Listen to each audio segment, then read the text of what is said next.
കൈ എന്റെ ബാക്കിലേക്ക് ഈ ഒരു പോർഷനിലേക്ക് സൈഡ് എന്ന് പറഞ്ഞിട്ട് ഇങ്ങനെ വന്നു കേട്ടോ. സൈഡ് ഞാൻ കൈ ഇങ്ങനെ താഴേക്ക് കാണ്ട്.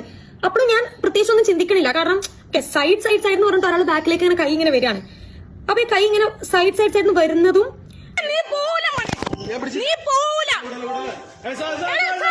പട്ടാപ്പകൽ തിരക്കുള്ള ട്രെയിനിൽ പോലീസും CCTV ഉൾപ്പെടെ എല്ലാവിധ സുരക്ഷാ സംവിധാനങ്ങളുമുള്ള എറണാകുളം പോലൊരു റെയിൽവേ സ്റ്റേഷനിൽ യുവതിക്ക് നേരിടേണ്ടി വന്ന ഞെട്ടിപ്പിക്കുന്ന ലൈംഗിക അതിക്രമത്തിന്റെ വീഡിയോ ആണ് സോഷ്യൽ മീഡിയ ഇപ്പോൾ ചർച്ച ചെയ്യുന്നത്. ആളെന്റെ ബ്രസ്റ്റിലേക്ക് കയറി പ്രസ് ചെയ്ത് പിടിക്കുന്നതും ഒപ്പായിരുന്നു. പിടിച്ചപ്പോഴത്തേക്ക് ഞാൻ ഈ കൈ വെച്ച് ഞാൻ ആളെ ഞാൻ പിടിച്ചിട്ട് ഞാൻ കൈ ഇങ്ങനെ തിരിച്ച് ഞാൻ ആളെ ബാക്കിലേക്ക് നിർത്തി. എന്നിട്ട് ഞാൻ നല്ല സൗണ്ട് ഉണ്ടാക്കി. എന്താ തോന്നിയ ദിവസം കാട്ടിയെന്ന് വെച്ചാൽ ഞാൻ നല്ല സൗണ്ട്. ഞാൻ ആ വീഡിയോ ഇപ്പൊ ഞാൻ കാണിക്കാട്ടോ.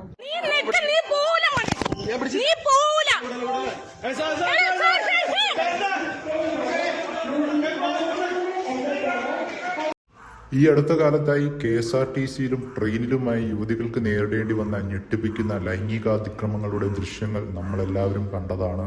ഇത്തരത്തിൽ ഒരാളിൽ നിന്നും ദുരനുഭവം നേരിട്ടപ്പോൾ ശക്തമായി പ്രതികരിച്ച ആ യുവതിയോടൊപ്പം കൂടെ ഉണ്ടായിരുന്ന സ്ത്രീകൾ അടക്കമുള്ള സഹയാത്രികർ പോലും സപ്പോർട്ട് ചെയ്ത് നിന്നില്ല എന്നതാണ് ഏറ്റവും വിഷമകരമായ കാര്യം.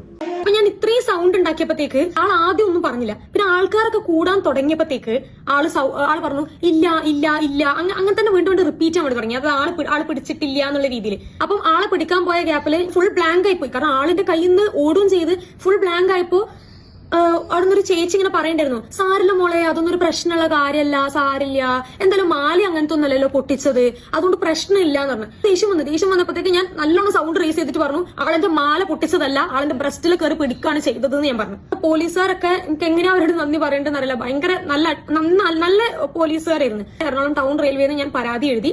തൊപ്പി വെച്ചിട്ടുണ്ടായിരുന്നു. പക്ഷെ തിരിച്ച് സ്റ്റേഷന്റെ ഉള്ളിൽ കയറിയപ്പോഴത്തേക്ക് ആള് തൊപ്പിയൊക്കെ വെച്ച് ഭയങ്കര മാന്യനായി അങ്ങനെയൊക്കെ ഇരിക്കുന്നു. പിന്നെ ആള് പറയാൻ തുടങ്ങി, ആളുടെ പുരാണ കഥകൾ പറയാൻ തുടങ്ങി. എനിക്ക് എന്റെ ഭാര്യയുണ്ട്, എന്റെ കുട്ടിയുണ്ട്, എന്റെ ഭാര്യ മക്കളറിഞ്ഞ ഇത് ഭയങ്കര സഹിക്കൂല, അങ്ങനെ ഇങ്ങനെ എന്ന് പറഞ്ഞിട്ട് ആളുടെ പഴംപുരാണ കഥകളൊക്കെ ഇങ്ങനെ പറയാൻ തുടങ്ങി. ഞാൻ ഇട്ട ഡ്രസ്സ് എന്താ പറയുക, ഞാൻ ഈ ജേഴ്സി ഇട്ടത്.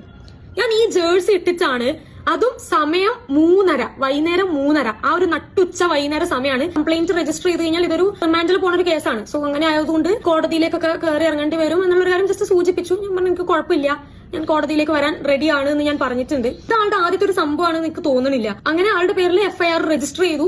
ഒരു കാര്യത്തിൽ ഞാൻ ഭയങ്കര പ്രൗഡാണ്. ഒരു പക്ഷെ ഞാൻ ഒന്നും സംസാരിക്കാണ്ട് ഞാൻ അവിടുന്ന് അയാൾ എന്നെ പിടിച്ചു എന്നുള്ള ഒരു സാധനം കൊണ്ട് ഞാൻ ആ കുറ്റബോധത്തിൽ ഞാൻ ആ ട്രെയിനിൽ കയറി തൃശ്ശൂരിലേക്ക് എത്തിയിരുന്നു. എനിക്ക് ചിലപ്പോൾ ഉറങ്ങാൻ പോലും പറ്റൂല. എന്റെ സൗണ്ട് റേസ് ചെയ്തു എന്നുള്ള കാര്യത്തിൽ ഞാൻ ആക്ച്വലി ഭയങ്കര പ്രൗഡാണ്. അറ്റ്ലീസ്റ്റ് എനിക്ക് സമാധാനത്തോടെ കിടന്നുറങ്ങാൻ പറ്റിയാണ്. എനിക്കറിയില്ല എത്ര ഗേൾസിന് ഇങ്ങനെ ഫേസ് ചെയ്യേണ്ടി വന്നിട്ടുണ്ട് എന്ന് എനിക്കറിയില്ല. എനിക്കൊരു കാര്യം പറയാനുള്ളൂ, നമ്മള് സൗണ്ട് റേസ് ചെയ്യാത്ത കാരണം കൊണ്ടോ നമ്മളൊരു കേസ് ഫയൽ ചെയ്യാത്ത കാരണം കൊണ്ടോ ഇങ്ങനെയുള്ള ആൾക്കാരെ രക്ഷപ്പെടരുത്. ഉടനെ തന്നെ പോലീസ് ഇടപെട്ട് പ്രതിയുടെ മുഖം ഉൾപ്പെടെ വെളിപ്പെടുത്തി പ്രതിയെ നിയമത്തിന് മുന്നിൽ കൊണ്ടുവരട്ടെ.